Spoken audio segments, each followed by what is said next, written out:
Welcome back. The focus of much of the day today has been the launch of the EFF's election manifesto at the Giant Stadium in Soshanguve. The stadium was packed today. Economic Freedom Fighters leader Julius Malema said the EFF would double social grants, it would make higher education both compulsory and free, and it would make dramatic changes to the way the economy works and the organisation of government. To discuss both the event and then the election manifesto itself, Griselda and I are joined by Lebohang Pheko, a senior research fellow at the think tank The Trade Collective, and Dr. Sithembile Mbete, political analyst and lecturer in politics at the University of Pretoria. Thank you both very much indeed for coming in this evening. Lebohang, perhaps I can start with you. 170-page document by South African standards. That's a very long election manifesto. It is a bit.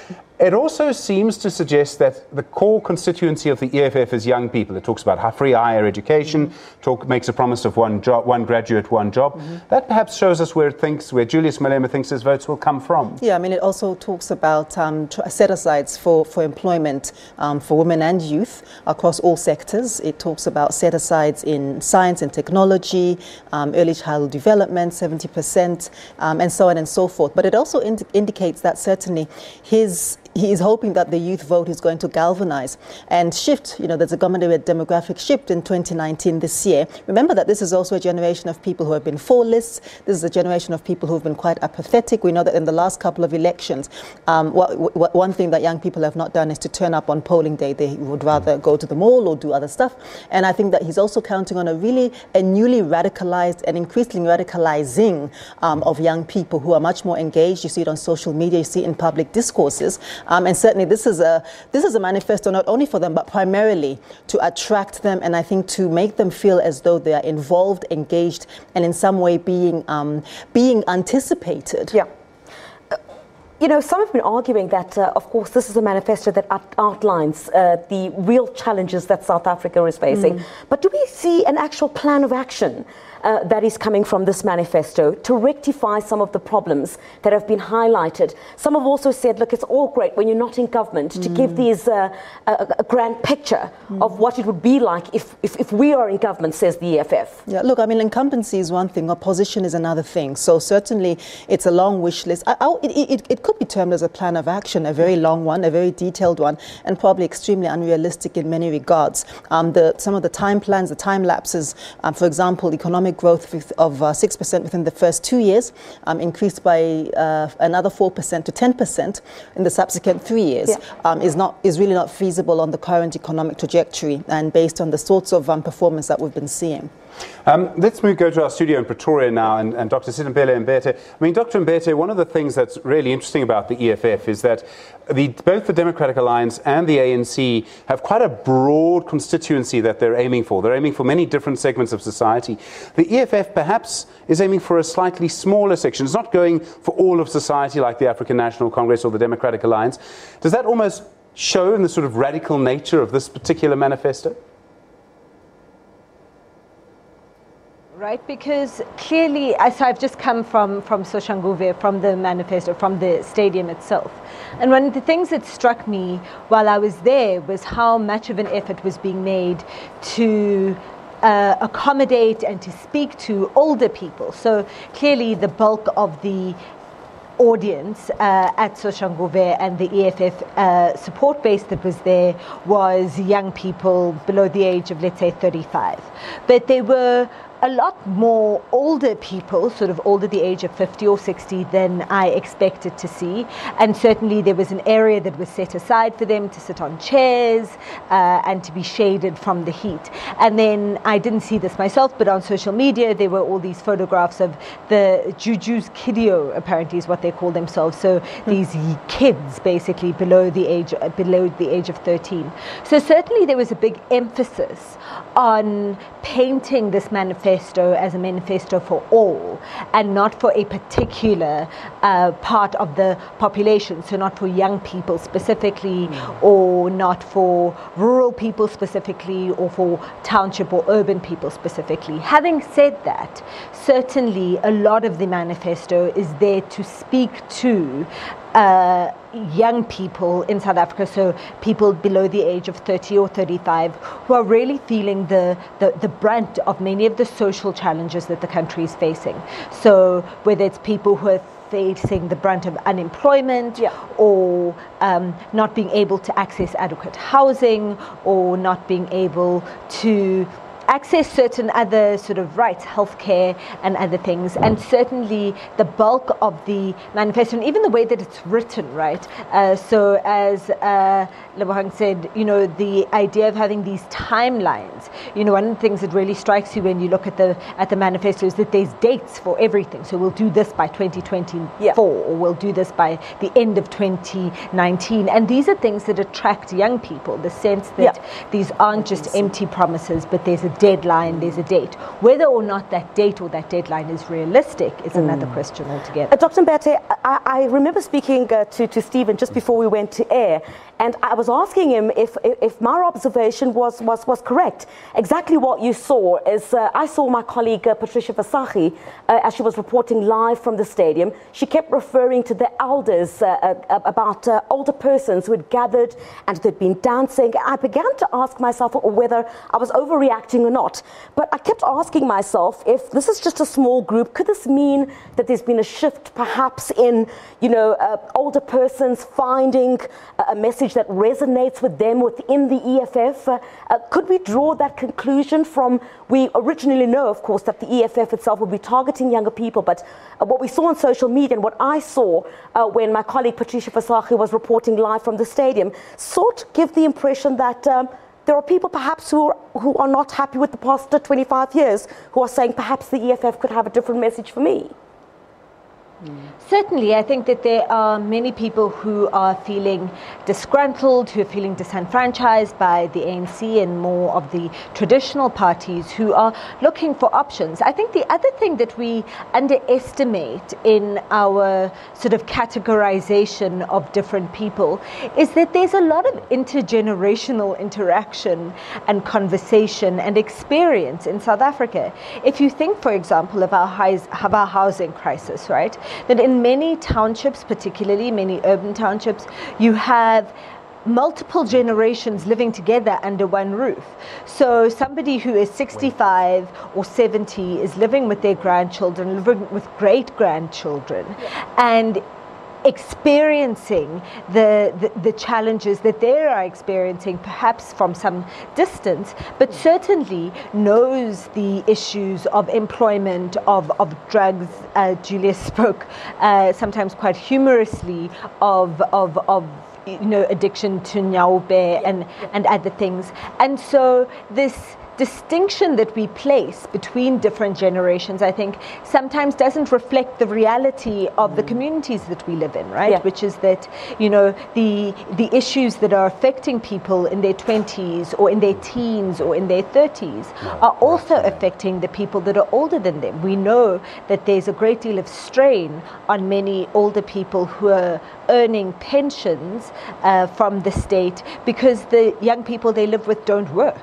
And so that 1,500 or so that's coming from the state has to spread so much further than just the individual pensioner. So the issues of unemployment, the issues of drugs, the issues of crime are affecting the broad range of society, not just young people.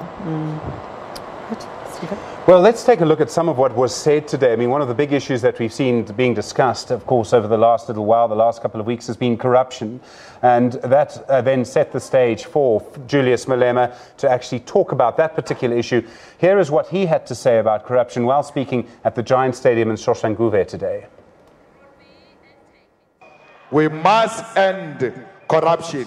We must fix institutions which are formed to fight corruption.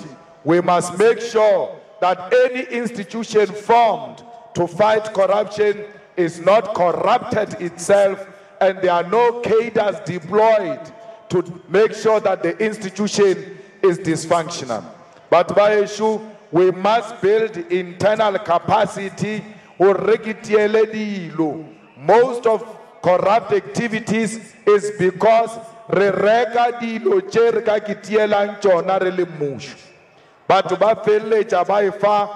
but government bribe because we're buying even useless things. We must do away with tendering system and introduce internal capacity in government.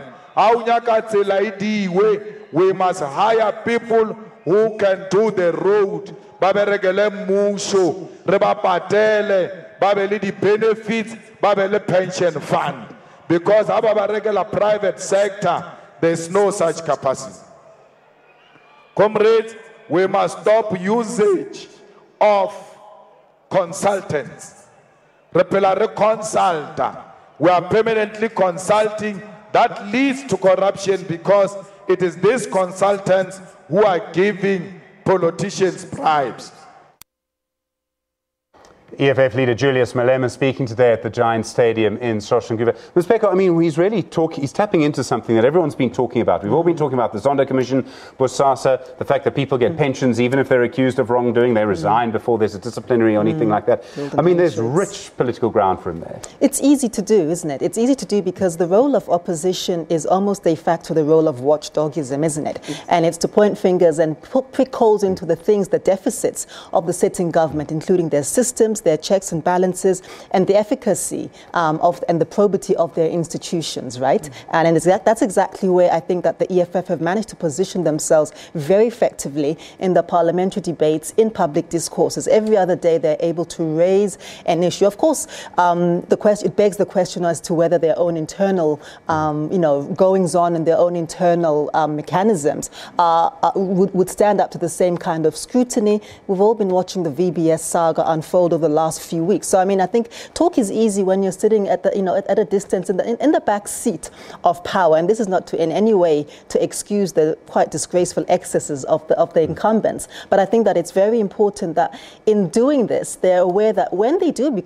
ascend to incumbency, in case they do, they'll also be, obviously subjected to the same kind of rigor. But I think it's also important that the kind of flip-flopping that particularly Mr. Malema is fond of. So, for 1 second he's killing for somebody, and then for another second he no longer is. And he's particularly over the last few months has had an axe to grind with Minister Gordon, having of course defended him initially and leaked the information that there was a threat of him being sacked. So I think that sort of elasticity in public pronouncements doesn't augur very well. Ms. Pheko, we'll speak about that very shortly. In fact, we were going to talk about the utterances that he made about the National Prosecuting Authority, a boss, and basically aligning her to Pravin Gordon. We'll get to that. But still on the issue of corruption, given that, all these political parties are out to send the right message on the campaign trail, do you think the ANC, for example, you've mentioned the issue of VBS and the Commission of Inquiry into State Capture, for example, where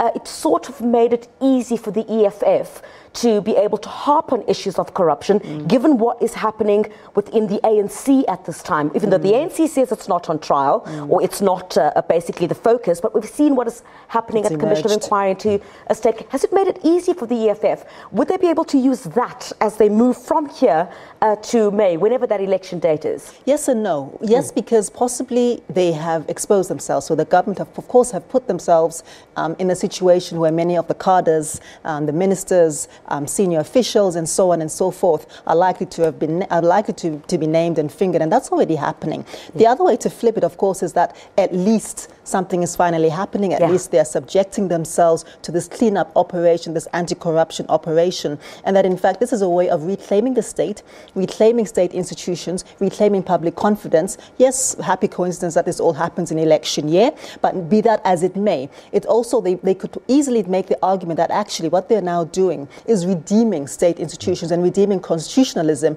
in a way that of course has been eroded in pretty disgusting ways over the last 9 or 10 years.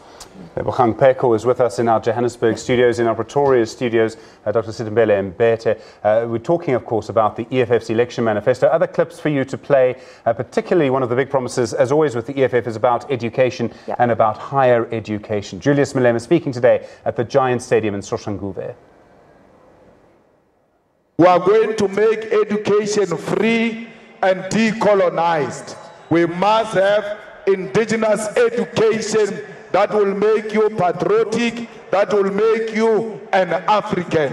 Watuela urata di tarejama kuwa, renyaka ulukisha boma khona jote, urega redusa yangu baba, gama khona jote, ur unwege, o alafe malwetse kaofela dilo tše tša rena tše tša sa Africa re tlo di ruta kwa dikolong re tlo make sure gore education ya rena ke education ye beng decolonized ke education ye leng gore e tla diela gore le ska tšhaba makgowa mara tseba gore education ya rena is going to be free and then compulsory.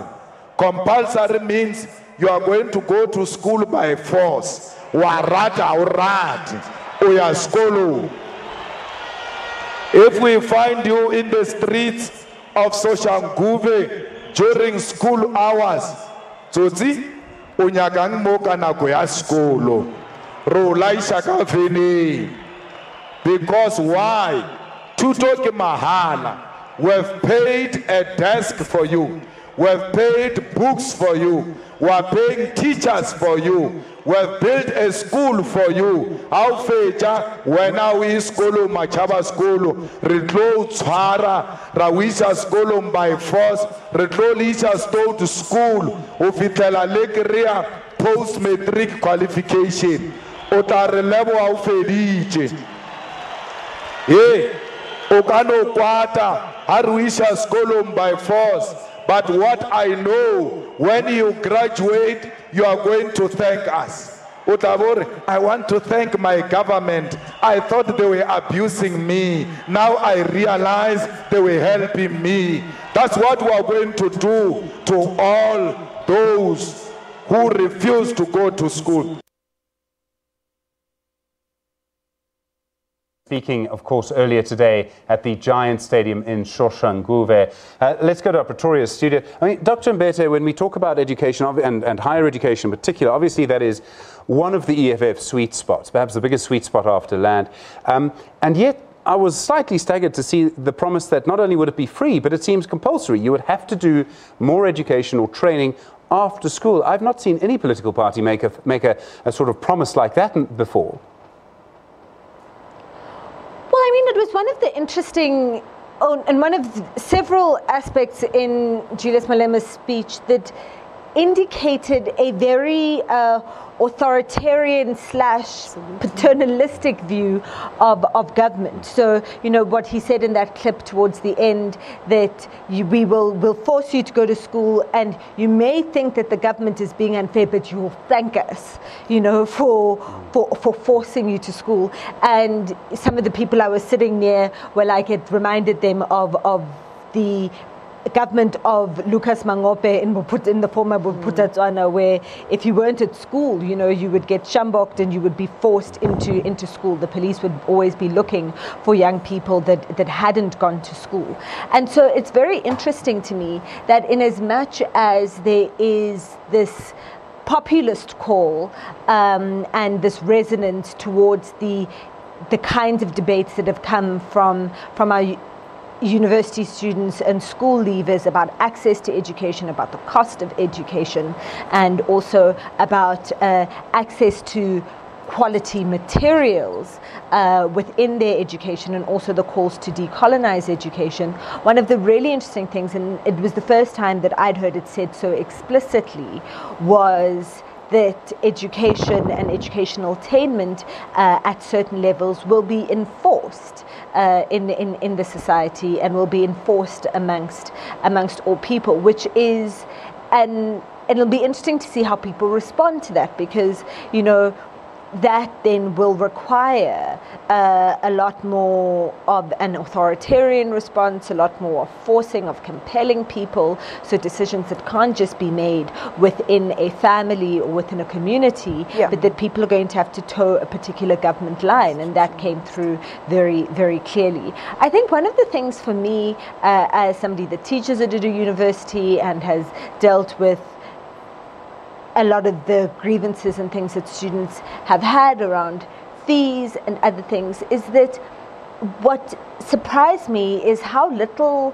of a broader discussion there is within the manifesto about what the roles of different type of education are. We know that in South Africa, the reason why so many young school leavers want to attain a university degree is because of the inequality in our economy, which means that somebody with a university degree has a far greater chance of employment, and the returns on tertiary education are disproportionately high. They're far higher than they are in any economy of our size or of our profile. And to equalize our economy, surely at least in the short or the medium term, what you should be looking for is to be able to absorb those people who do not have university degrees. There are many jobs in South Africa that are requiring an undergraduate degree that could actually be done by somebody with a matric or a grade 10 certificate. And that option of doing things, or that option of absorbing people into the workforce who don't want to do a tertiary qualification, who are unable to because of circumstances other than money, either because they're taking care of older family or younger family, or whatever the range of circumstances may be. Those options seem to be absent from the EFF manifesto as it currently stands. And I find that very interesting, that there is this clearly set ideological path of the party that you want to create graduates, tertiary educated people across the country as a matter of national necessity, whether or not they want to personally or not. In fact, Mr. Malema is saying there, Ms. Pheko, that if there can be a voting station in every single ward, there should be a creche in every single ward. Indeed. But I just want to talk about, the messaging is obviously very key in how these political parties are able to speak to South Africans ahead of the May election. But key, I think, to what the EFF is saying is our land now, our jobs now. So the operative word being now. To talk to us a bit about that, because there seems to be the sense of it's going to happen now. If you're in government tomorrow, it's going to happen the next day. Is that the sense that you get? Yeah, so I mean, I think it could be because of it is a fairly youthful party.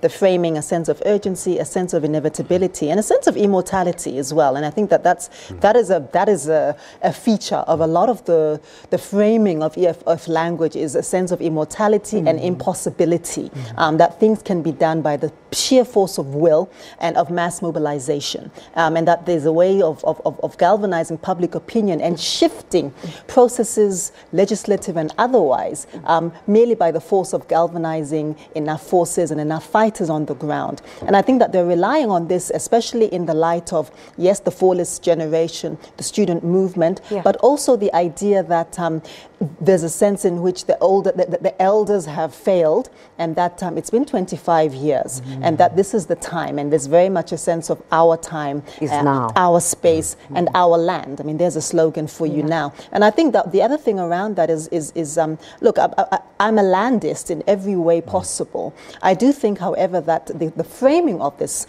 is certainly, it could be way different. I mean, I think that there's a number of problematics. The one, the idea that land can be vested within traditional leadership is very problematic, anti-feminist, anti-women, for example. I also think, for example, that the notion that you need to, I mean, there's some things problematic around you don't have to be married to own land. It's fine. I mean, that should be a given. But I do think that some of the sentiments that are being expressed by the EFF don't seem to have taken cognizance of the realities that basically you're dealing with a very stubborn problem. You're dealing with an issue that didn't arise yesterday. And by the way, of course, as we know, they're not the first party to articulate this. I think what we call the Azanian bloc, which would be AZAPO and the PAC, long articulated the land question. And I think that kind of now that we're talking about it, it's fashionable, is also a bit problematic because it's also ahistorical and slightly politically dishonest.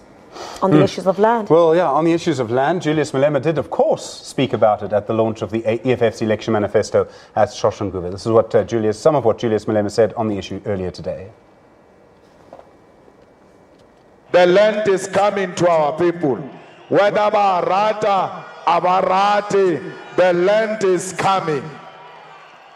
We are going to amend Section 25 of the Constitution to allow expropriation of land without compensation. Areba pateli, bajiri lefase by force, They killed our people, they raped our people, they stole the land. We cannot reward rapists, we cannot reward murderers. We want our land back, and that issue is non-negotiable. Lefatshe le tlo ouna ke mmusho wa lephakela e o so kgotsofale o tlo ba le ntwe e bitswang gore ke land council. That land council ke mo yang o kgopela lefatshe ona, and you explain what do you want to do with the land. O nyaka lefatshe la o dula, we give you land for settlement. You want land for agriculture, we give you land for agriculture. You want land for industrialization, we give you land for industrialization. Agricultural land must never be used for settlement, like they are doing in Durban, where they are taking agricultural land and building luxurious homes next to the beach. That must come to an end. We need agricultural land to continue to produce so that we can have food security in South Africa. Land doesn't palamatize. It's a serious issue. It must be protected and it must be used for the right purpose. Julius Malema speaking at the Giant Stadium earlier today. Some of what he had to say about land at the EFF's election manifesto launch. In our Pretoria studio, Dr. Mbete, I do want to ask you, I mean, the EFF versus the ANC on land, and we talk about the differences in their manifesto. The ANC really quite, I suppose, middle of the road on land. The EFF very different. But the EFF wants to nationalise land. The ANC wants people to have land tenure. So what do you think voters who have no land are thinking? Are they going to go with the party that might give them a piece of land for themselves? Or are they going to go to the party that says, no, the government will administer all the land? Well, I think it goes one step beyond that as well, right? Which is that the EFF's vision of land distribution is not only that the land will be nationalized, so it'll be owned by the government, but that you will need to convince the government of what your use of that land is going to be. So land will be distributed according to the use of that land and what you as the individual citizen that's going to use that land says you're using it for.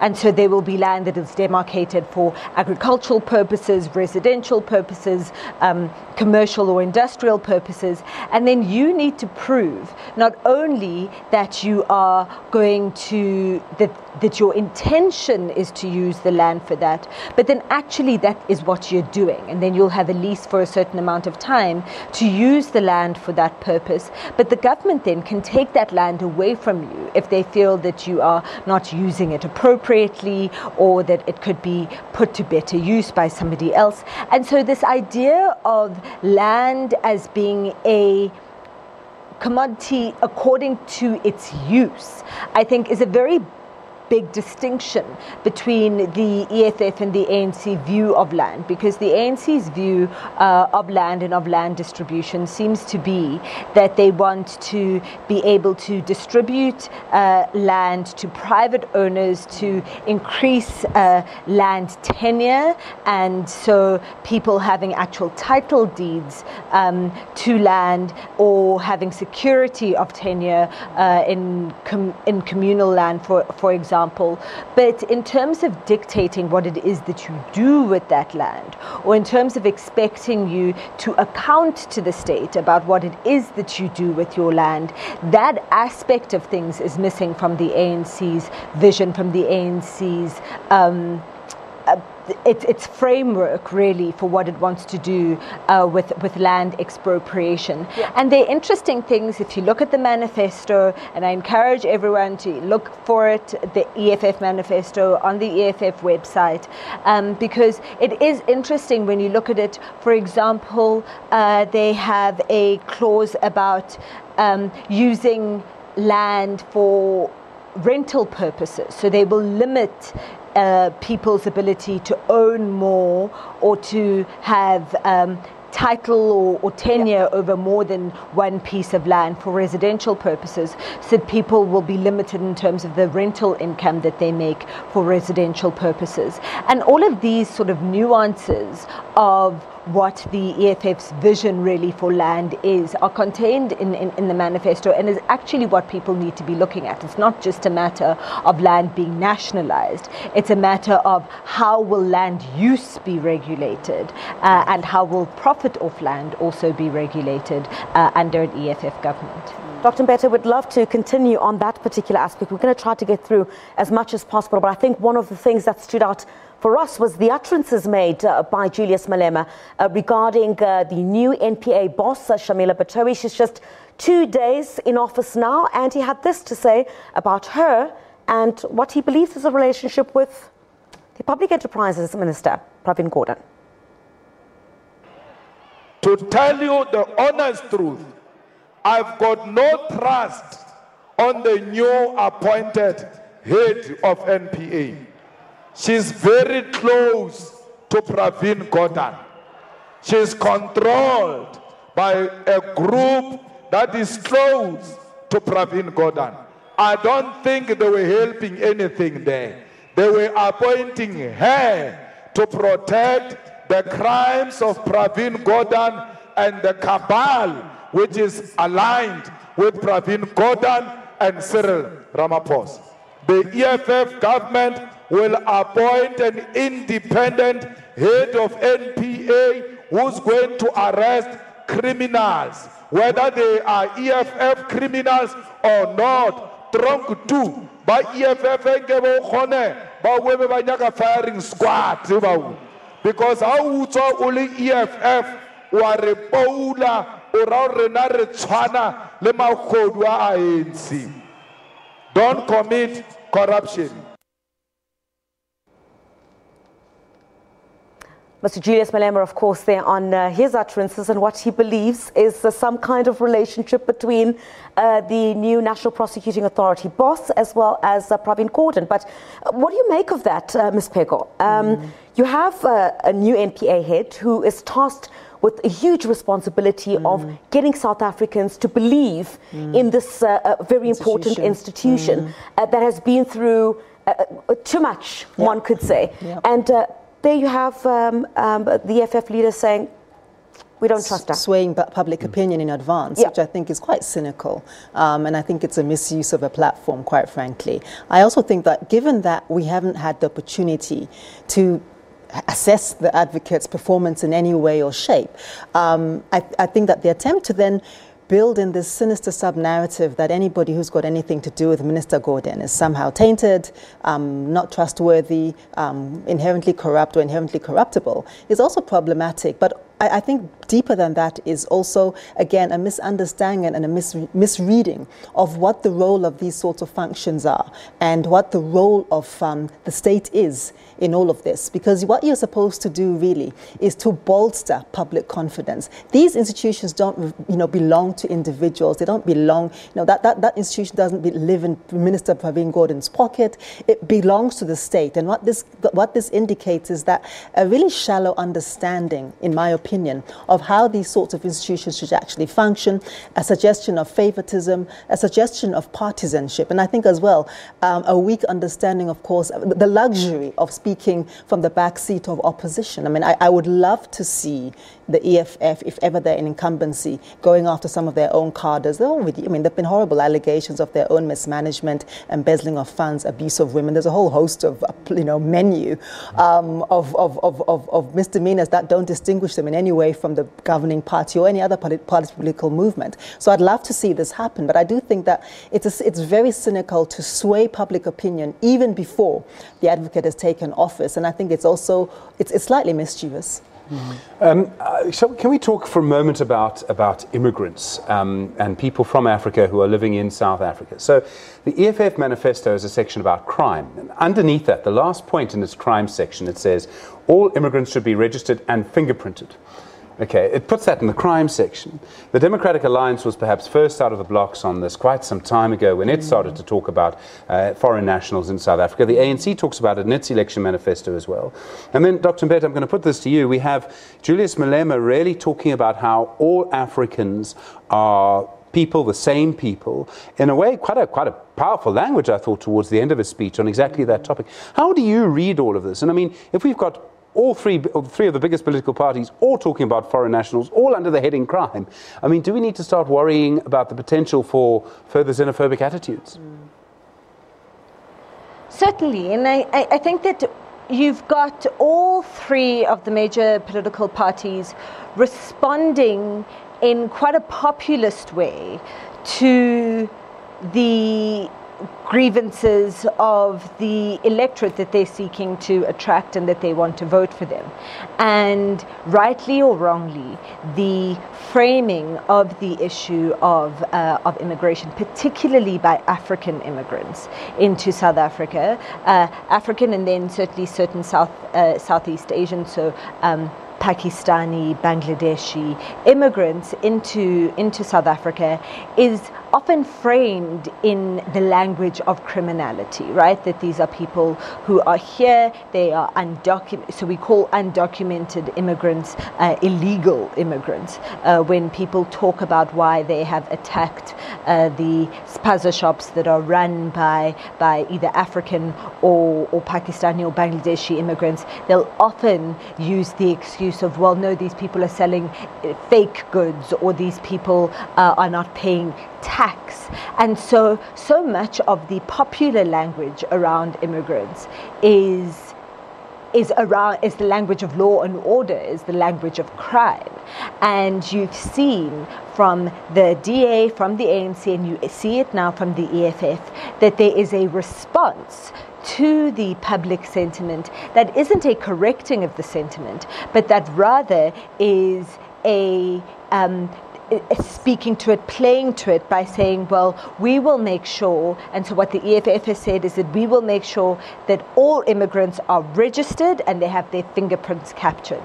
So that if the issue that people have got is about illegal or undocumented immigrants, then the EFF is going to solve that by making sure that all immigrants are documented and are tracked in the system. And this then contrasts with the language of Julius Malema in his speech when he spoke about how we are all Africans, and we as South Africans have adopted these colonial divisions that were brought upon us, but that, all Africans, whether they are Nigerian or Congolese or Zimbabwean, belong on the African continent, including South Africa. And he seemed to really speak against xenophobic violence and against xenophobic attitudes against fellow Africans. And so it is, again, this tight walk, this set of sort of contradictory statements that on one hand are trying to play to one part of the electorate and one part of the gallery, and on the other are trying to play to a completely opposite one. Yeah, look, before we run out of time, we know the EFF leader, Julius Malema, of course, has an on-and-off relationship with the media. So this is what he had to say at the stadium today about the media in South Africa. Let's take a listen.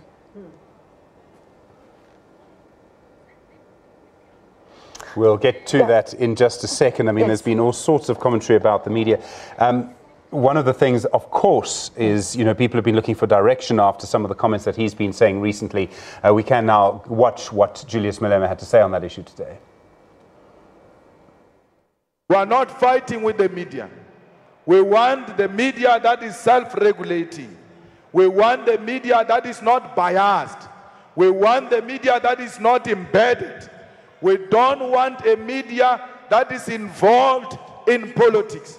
There are some of the journalists who are descending into the arena, and once you descend into the arena, you are a politician. The EFF government will not regulate the media. Reportang ka mogole ratang. Whether le bolela nnete or le bolela maka, ke tša lena. But barena, they know their leaders and they know what their leaders are capable of. You will never lie to them about their leaders.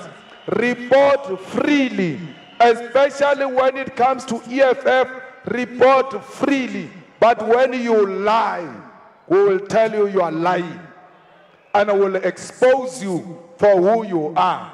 Stop being praise singers of politicians. Ramaphosa defend force. It must come to an end. Journalists, come back to journalism. Abandon politicians and come back to journalism. Report factually. Where you don't have the facts, don't write until you have collected the facts. Uskano ngwala for the sake of writing, because they destroy about. You are finishing capable people because of lies. Media freedom under EFF government will be guaranteed. But let's tell you, SABC will be strengthened, will be given the necessary capacity, it will be given more resource or a compete le Muzanzi magic. Speaking, part of what he had to say about the media today during the EFF election manifesto launch. And Ms. Pheko, in a way, I got the feeling, perhaps, that Julius Malema is trying to put boundaries around what the media can do. Do you think the media is going to accept those boundaries? They're going to accept when they can report and what they can report on the EFF? You tell us, Stephen, whether you're accepting those boundaries about what you can and can't report, or we'll be watching this space. I think it was it was a bit of an olive branch, but a thorny one. A very thorny one. Again, I'll be interested to understand. He has been very combative in the past, but he himself has made very reckless comments. And I think that, it's very important that when a person is going to make the pronouncements about being people needing to be one particular institution or pillar of the state, the media being an important pillar, to be the harbingers of truth and probity in their remarks, that he must also, and his institution as a political formation, must hold to the same values. And I go back to his remarks about the new public prosecutor to say, well, that one could argue that that's equally reckless, and that perhaps she's also within her rights to respond and say, how dare you say these things about me? Yeah, Dr. Mbete, let's come to you very quickly, just before we're about to wrap up. I mean, the relationship between Mr. Julius Malema and the media, I mean, I think if we just look throughout the Commission of Inquiry into State Capture, where a number of journalists' names, were being thrown into the public domain. Some of our colleagues are saying that they're close to being attacked because of the allegations that Mr. Malema has made against them, that some journalists are praise singers, for example, of President Cyril Ramaphosa. What do you make of the utterances that he's made? Is he extending an olive branch, or is this just talk? I mean, there was a part of, so a lot of what Julius Malema said about the media and as Lebohang has said about the NDPP seemed to be saying, well, we won't, as the EFF leadership, do anything, or we won't legislate anything, but just know that the public is watching you. And inherent in that then is an instruction to the EFF support base and electorate and to the public in general to say, well, you must be policing these people and checking what they are doing. And if they are not doing what you think they should be doing, then you should be able to attack them or get rid of them. And that's a very fine line in terms of democratic participation or engagement, because yes, democracy is by the people, for the people, but the kind of mob response potentially that it encourages or that it implies, I think is something to definitely be concerned with. And so I think that there was, this was just another case of Mr. Malema playing to the media that he really does rely on in various ways in order to get the EFF's message out, but also, with an inherent and implicit threat. And the thing is that with Julius Malema's criticism of the media is always very simplistic, right? So he criticizes journalists, he criticizes the media for following particular angles, but you've never really seen him delve into what the issues are in many media houses of juniorization of staff, not having enough resources, not being able to chase every important story, and so focusing on, on government press releases, for example. And so the issues that he is highlighting often have far deeper roots than just having a journalist being bought off or being biased in a particular way. And so I think that these very simplistic characterizations and also the simplistic solutions have inherent in them a threat to the media to toe a certain line. Dr. Sithembile Mbete in our Pretoria studio, thank you very much indeed. A politics lecturer at the University of Pretoria, and Ms. Lebohang Pheko, Senior Research Fellow at the think tank The Trade Collective, thank you. I really did enjoy that conversation about the EFF's election manifesto launch in Soshanguve today.